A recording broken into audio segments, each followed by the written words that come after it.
नमस्कार बंधुगण बंधु माने आपण मान समस्त को आज ज्योतिष कार्यक्रम को स्वागत।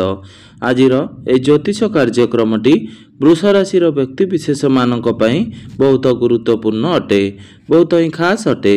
कारण यही सावित्री व्रत पर ठारू आपण मानकर जीवन रे गोटे बहुत बड़ परिवर्तन हेबा पई जाउअछि। कारण यही सावित्री व्रत परे तीनोटी प्रमुख ग्रहंकर निजर राशि परिवर्तन करने को जाउछंती। बुध, मंगल एवं सूर्यंकर निजर राशि परिवर्तन करने को जाउछंती, जहार प्रभाव रे आपनक जीवन रे मध्य गोटे बहुत बड़ परिवर्तन हेबा पई जाउअछि। आपनकर स्वास्थ्य, शिक्षा, प्रेम संपर्क, वैवाहिक जीवन, भाग्य, क्यारियर एवं व्यापार वाणिज्यर स्थिति किपरि रहिछि गोटे बहुत बड़ परिवर्तन हेबा पई जाउअछि। तेबे बंधु माने एही सावित्री व्रत पर ठारू आपण मानकर जीवन रे केउ सब बड़ परिवर्तन हेबा पई जाउअछि ताहा जानिबा पई आपण माने वीडियोटी को स्किप न करी थरे मात्र शेष पर्यंत निश्चिंत देखंतु। एवं आपण मानकर जदि वृष राशि होइथाय तेबे वीडियोटी को लाइक करी चैनलटी को सब्सक्राइब कर दियंतु। आपण माने जदि सच्चा हृदय रे ईश्वर को भक्ति करुथांती, विश्वास करुथांती तेबे भक्ति एवं श्रद्धार सहित कमेंट बॉक्स रे जय महालक्ष्मी, जय श्री जगन्नाथ अवश्य लिखि दियंतु। तेबे बंधु माने आसंतु आरंभ करिबा आज रही कार्यक्रम को, जहा कि जन्म राशि एवं चंद्र राशि उपरे संपूर्ण आधारित अटे। तो बंधु माने राशि चक्र 12 गोटी राशि मध्यरु द्वितीय राशि हेउची वृष राशि। वृष राशिर राश्याधिपति हेउचंती शुक्र। तो बंधु माने सर्वप्रथमे आसंतु जानि नेबा एही सावित्री व्रत पर ठारू आपणकर कुंडली रे नवग्रहंकर स्थिति किपरि रहिछि। बुध एवं सूर्य आपणक कुंडलीर प्रथम भाव रे विराजमान अछंती। देवगुरु बृहस्पति आपणकर द्वितीय भाव रे विराजमान अछंती। मंगल आपणकर तृतीय भाव रे विराजमान अछंती। केतु आपणकर चतुर्थ भाव रे विराजमान अछंती। राहु आपणकर दशम भाव रे विराजमान अछंती। शनि आपणकर एकादश भाव रे विराजमान अछंती एवं शुक्र आपणकर द्वादश भाव रे विराजमान अछंती। तो बंधु माने सर्वप्रथमे आसंतु जानि नेबा आपणकर स्वास्थ्य किपरि रहिबो एही सावित्री व्रतर परर समय। तो बंधु माने कुंडलीर प्रथम भावटी होइथाय आपणकर स्वास्थ्यर भाव, आपणकर इम्युनिटी सिस्टम रो भाव। आपणकर प्रथम भावर अधिपति हेउचंती शुक्र। शुक्र आपणक कुंडलीर द्वादश भाव रे विराजमान अछंती। तो बंधु माने कुंडली रे द्वादश भावटी को एते भलो बोली विचार करा जाय न थाए। द्वादश भावटी त्रिक भाव होइथाए, रोगर स्थान होइथाए। तेणु आपणकु आपणकर स्वास्थ्य प्रति विशेष ध्यान देबार अछि। विशेष करी आपण केउआडे बाहर को जाउछंती जेतेबेले सेतेबेले आपणकु आपणकर स्वास्थ्यर खाद्यपेयर विशेष ध्यान देबार अछि। तो बंधु माने एबे आसंतु जानि नेबा आपणकर शिक्षा क्षेत्र किपरि रहिबो एही सावित्री व्रत पर ठारू। तो बंधु माने कुंडलीर पंचम भावटी होइथाय आपणकर शिक्षा क्षेत्रर भाव। आपणकर पंचम भावर अधिपति हेउचंती बुध। बुध आपणकर प्रथम भाव रे विराजमान अछंती। मात्र 6 जून को बुध आपणकर द्वितीय भाव को चलन करिवे। तेबे बंधु माने आपणकर शिक्षा क्षेत्र पई बा पाठ पढ़ा पई समस्त ग्रह मानकर स्थिति ठीक ठाक रहिछि। तेणु एही सावित्री व्रत परे आपणकर पाठ पढ़ार स्थिति बहुत भल रहिबो। तो एही सावित्री व्रत परे जदि आपण किछि एडमिशन करबा को चाहुचंती बा फॉर्म फिलअप करबा को चाहुचंती तो आपणक पई समय बहुत भल रहिबो। तो आपणकर जदि एग्जाम रहिछि तो एग्जाम रे आपण निश्चिंत भाव रे सफलता लाभ करिवे। तो बंधु माने एबे आसंतु जानि नेबा आपणकर प्रेम जीवन किपरि रहिबो एही सावित्री व्रत पर ठारू। तो बंधु माने कुंडलीर पंचम भावटी शिक्षार भाव हेबा सहित पंचम भावटी होइथाय आपणकर प्रेम जीवनर भाव, आपणकर संतानर भाव। तो आपणकर पंचम भावर अधिपति बुध आपणकर कुंडलीर प्रथम भाव रे विराजमान अछंती एवं आपणकर प्रथम भावर अधिपति शुक्र आपणक कुंडलीर द्वादश भाव रे विराजमान अछंती। तो जेहेतु शुक्र आपणक कुंडलीर द्वादश भाव रे विराजमान अछंती तेणु आपणकर पार्टनर आपणक पई जेते चाहे कले मध्य आपण सेथिरे सैटिस्फाइड हेई पारिबे नाही। ଆପଣଙ୍କ ମନରେ ଏକ ଡିସାଟିସ୍ଫ୍ୟାକ୍ସନ ଦେଖାଦେବ ଏବଂ ଆପଣ ନିଜେ ହିଁ ଆପଣଙ୍କର ପ୍ରେମ ଜୀବନରେ ସମସ୍ୟା ସୃଷ୍ଟି କରାଇବେ।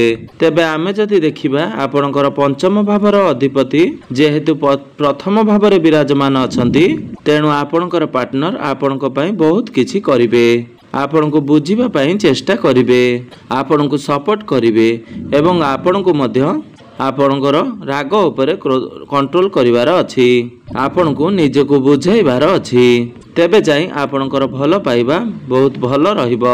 ତ ବନ୍ଧୁମାନେ, ଏବେ ଆସନ୍ତୁ ଜାଣିନେବା ଆପଣଙ୍କର ବୈବାହିକ ଜୀବନ କିପରି ରହିବ ଏହି ସାବିତ୍ରୀ ବ୍ରତ ପରଠାରୁ। ତ ବନ୍ଧୁମାନେ, କୁଣ୍ଡଳୀର ସପ୍ତମ ଭାବଟି ହୋଇଥାଏ ଆପଣଙ୍କର ବୈବାହିକ ଜୀବନର ଭାବ, ଆପଣଙ୍କର ଜୀବନ ସାଥୀଙ୍କର ଭାବ। ତ ଆପଣଙ୍କର ସପ୍ତମ ଭାବର ଅଧିପତି ହେଉଛନ୍ତି ମଙ୍ଗଳ। ମଙ୍ଗଳ ଆପଣଙ୍କ କୁଣ୍ଡଳୀର ତୃତୀୟ ଭାବରେ ବିରାଜମାନ ଅଛନ୍ତି। ମାତ୍ର 7 ଜୁନକୁ ମଙ୍ଗଳ ଆପଣଙ୍କର ଚତୁର୍ଥ ଭାବକୁ ଚଳନ କରିବେ। ତେବେ 7 ଜୁନ ପର୍ଯ୍ୟନ୍ତ ଆପଣଙ୍କୁ ଆପଣଙ୍କର ବୈବାହିକ ଜୀବନ ପ୍ରତି ବିଶେଷ ଧ୍ୟାନ ଦେବାର ଅଛି, କାରଣ ପ୍ରଥମେ ମଙ୍ଗଳ ତୃତୀୟ ଭାବରେ ବିରାଜମାନ ଅଛନ୍ତି ଏବଂ ସେଠାରେ ମଙ୍ଗଳ ନିଚସ୍ଥ ଅଛନ୍ତି। ତେଣୁ 7 ଜୁନ ପର୍ଯ୍ୟନ୍ତ ଆପଣଙ୍କୁ ଆପଣଙ୍କର ବୈବାହିକ ଜୀବନ ପ୍ରତି ବିଶେଷ ଧ୍ୟାନ ଦେବାର ଅଛି। ତେଣୁ 7 ଜୁନ ମଧ୍ୟରେ ଆପଣଙ୍କ ଭିତରେ ଯେପରି କୌଣସି ଆର୍ଗୁମେଣ୍ଟ ନ ହୁଏ ବା ମିସ୍ଅଣ୍ଡରଷ୍ଟାଣ୍ଡିଂ ନ ହୁଏ, ଆପଣ ସେଥିପ୍ରତି ବିଶେଷ ଧ୍ୟାନ ରଖିବେ। ତେବେ 7 ଜୁନ ପରେ ଆପଣଙ୍କର ବୈବାହିକ ଜୀବନ ସୁଖମୟ ବ୍ୟତୀତ ହେବ। ଆପଣଙ୍କର ପୂର୍ବରୁ ଯାହା ବି କିଛି ସମସ୍ୟା ଲାଗି ରହିଥିଲା ଆପଣଙ୍କ ବୈବାହିକ ଜୀବନରେ 7 ଜୁନ ପରେ ସେଥିରେ ସୁଧାର ଆସିବ।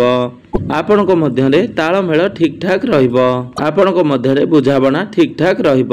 ଆପଣ 2 ଜଣ ମିଶି କେଉଁଆଡ଼େ ବୁଲାବୁଲି କରିବାକୁ ଯାଇପାରନ୍ତି। ଯଦି ଆପଣଙ୍କର ଜୀବନସାଥୀ ପ୍ରପର୍ଟି ରିଲେଟେଡ୍ କୌଣସି ଡିଲ୍ କରିବାକୁ ଚାହୁଁଥିଲେ ବା ଏହି ସମୟରେ ଯଦି କିଛି କିଣାକିଣି କରିବାକୁ ଚାହୁଁଛନ୍ତି, ତ ତାହା ମଧ୍ୟ ତାଙ୍କ ପାଇଁ ଶୁଭ ଫଳ ପ୍ରଦାନ କରିବ। ଏବେ ଆସନ୍ତୁ ଜାଣିନେବା ସବୁଠାରୁ ଗୁରୁତ୍ୱପୂର୍ଣ୍ଣ ବିଷୟବସ୍ତୁ ଆପଣଙ୍କର ଭାଗ୍ୟ, କ୍ୟାରିୟର ଏବଂ ବ୍ୟାପାର ବାଣିଜ୍ୟର ସ୍ଥିତି କିପରି ରହିଛି ଏହି ସାବିତ୍ରୀ ବ୍ରତ ପରଠାରୁ। ତ ବନ୍ଧୁମାନେ, କୁଣ୍ଡଳୀର ନବମ ଭାବଟି ହୋଇଥାଏ ଆପଣଙ୍କର ଭାଗ୍ୟର ଭାବ ଏବଂ ଦଶମ ଭାବଟି ହୋଇଥାଏ ଆପଣଙ୍କର କାର୍ଯ୍ୟକ୍ଷେତ୍ର ତଥା କ୍ୟାରିୟରର ଭାବ ଏବଂ ସପ୍ତମ ଭାବଟି ହୋଇଥାଏ ଆପଣଙ୍କର ବ୍ୟାପାର ବାଣିଜ୍ୟର ଭାବ। ତ ଆପଣଙ୍କର ଭାଗ୍ୟ ଭାବର ଅଧିପତି ହେଉଛନ୍ତି ଶନି। ଶନି ଆପଣଙ୍କର ଏକାଦଶ ଭାବରେ ଲାଭ ସ୍ଥାନରେ ବିରାଜମାନ ଅଛନ୍ତି। ତେଣୁ ଭାଗ୍ୟ ଆପଣଙ୍କୁ ସମ୍ପୂର୍ଣ୍ଣ ଭାବରେ ସାଥ ଦେବ। ଆପଣ ଭାଗ୍ୟ ସମ୍ବନ୍ଧିତ ଯାହା ବି କାର୍ଯ୍ୟ କରିବେ ସେଥିରେ ଆପଣ ନିଶ୍ଚିନ୍ତ ଭାବରେ ସଫଳତା ଲାଭ କରିବେ, କାରଣ ଆପଣଙ୍କର ଭାଗ୍ୟ ଭାବର ଅଧିପତି ଶନି ଆପଣଙ୍କର ଏକାଦଶ ସ୍ଥାନରେ ଲାଭ ଭାବରେ ବିରାଜମାନ ଅଛନ୍ତି ଏବଂ ସେ ସେଠାରେ ରହି ଆପଣଙ୍କର ପ୍ରଥମ ଭାବକୁ ଦୃଷ୍ଟି ଦେଉଛନ୍ତି। ତେବେ ଆପଣଙ୍କ ମନରେ କିଛିଟା ନେଗେଟିଭିଟି ରହିବ, ସେ ସବୁକୁ ଆପଣ ଦୂର କରିଦିଅନ୍ତୁ, କାରଣ ନିଶ୍ଚିନ୍ତ ଭାବରେ ଆପଣଙ୍କୁ ଆପଣଙ୍କର ଭାଗ୍ୟର ସାଥ ମିଳିବ। ତେଣୁ ଆପଣ ଯେଉଁ ବି କାର୍ଯ୍ୟ କରିବେ ସେଥିରେ ଆପଣ ସଫଳ ହେବେ। ଯଦି ଏହି ସମୟରେ ଆପଣ କୌଣସି ଇନଭେଷ୍ଟମେଣ୍ଟ କରିବାକୁ ଚାହୁଁଛନ୍ତି ବା କିଛି ବଡ଼ ଜିନିଷ କିଣାକିଣି କରିବାକୁ ଚାହୁଁଛନ୍ତି, କୌଣସି ମିଟିଂ କିମ୍ବା ଡିଲ୍ ଆପଣଙ୍କର ରହିଛି, ତ ପ୍ରତ୍ୟେକଟି ଜିନିଷକୁ ଆପଣ ବିନା ଦ୍ୱିଧାରେ କରନ୍ତୁ, ଆପଣଙ୍କୁ ସର୍ବଦା ଲାଭ ପ୍ରାପ୍ତି ହେବ। ତ ବନ୍ଧୁମାନେ, ଏବେ ଆସନ୍ତୁ ଜାଣିନେବା ଆପଣଙ୍କର କ୍ୟାରିୟର ବା କାର୍ଯ୍ୟକ୍ଷେତ୍ର କିପରି ରହିବ ଏହି ସାବିତ୍ରୀ ବ୍ରତ ପରଠାରୁ। ତ ବନ୍ଧୁମାନେ, କୁଣ୍ଡଳୀର ଦଶମ ଭାବଟି ହୋଇଥାଏ ଆପଣଙ୍କର କାର୍ଯ୍ୟକ୍ଷେତ୍ର ତଥା କ୍ୟାରିୟରର ଭାବ। ତ ଆପଣଙ୍କର ଦଶମ ଭାବରେ ରାହୁ ବିରାଜମାନ ଅଛନ୍ତି, ଯାହା ଫଳରେ ଆପଣଙ୍କର କ୍ୟାରିୟରରେ କିଛି ନା କିଛି ବଡ଼ ପରିବର୍ତ୍ତନ ନିଶ୍ଚିନ୍ତ ଭାବରେ ହେବ। ତ ରାହୁ ଯେହେତୁ ଆପଣଙ୍କର ଦଶମ ଭାବରେ ବିରାଜମାନ ଅଛନ୍ତି, ତ ଆପଣ ହାର୍ଡୱାର୍କ ବଦଳରେ ସ୍ମାର୍ଟ ୱାର୍କ କରିବାକୁ ପସନ୍ଦ କରିବେ।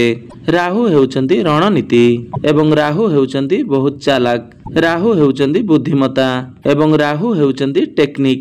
ବା ଆପଣ ଯଦି କୌଣସି ଟେକ୍ନିକାଲ ଲାଇନରେ ଅଛନ୍ତି ବା IT ସେକ୍ଟରରେ ଅଛନ୍ତି, ଇଞ୍ଜିନିୟରିଂ ଫିଲ୍ଡରେ ଅଛନ୍ତି, ଆପଣ କୌଣସି ଡିଜିଟାଲ ବା AI ରିଲେଟେଡ୍ କୌଣସି ବି କାର୍ଯ୍ୟ କରୁଛନ୍ତି କିମ୍ବା ଆପଣ କୌଣସି ସର୍ଟକଟ୍ରେ କାର୍ଯ୍ୟ କରୁଛନ୍ତି, ଅନଲାଇନ୍ କିମ୍ବା ଇମ୍ପୋର୍ଟ ଏକ୍ସପୋର୍ଟରେ କାର୍ଯ୍ୟ କରୁଛନ୍ତି, ତ ଏସବୁ କ୍ଷେତ୍ରରେ ଆପଣଙ୍କୁ ବହୁତ ଅଧିକ ସଫଳତା ପ୍ରାପ୍ତି ହେବ। ତେବେ ଆପଣଙ୍କୁ ଗୋଟିଏ କଥାର ସର୍ବଦା ଧ୍ୟାନ ରଖିବାର ଅଛି ଯେ ଯେମିତି ଆପଣ ନିଜର କାମକୁ ନେଇ ନିଜର କାମ କରିବାର ଶୈଳୀକୁ ନେଇ ଗର୍ବ ନ କରନ୍ତି, କାରଣ ଗର୍ବ ହିଁ ବିନାଶର ମୂଳ କାରଣ ହୋଇଥାଏ। ତେଣୁ ଆପଣ ଯେତେ ନିଜକୁ ଚାହିଁବେ ନମ୍ର ରଖିବାକୁ ଚେଷ୍ଟା କରନ୍ତୁ।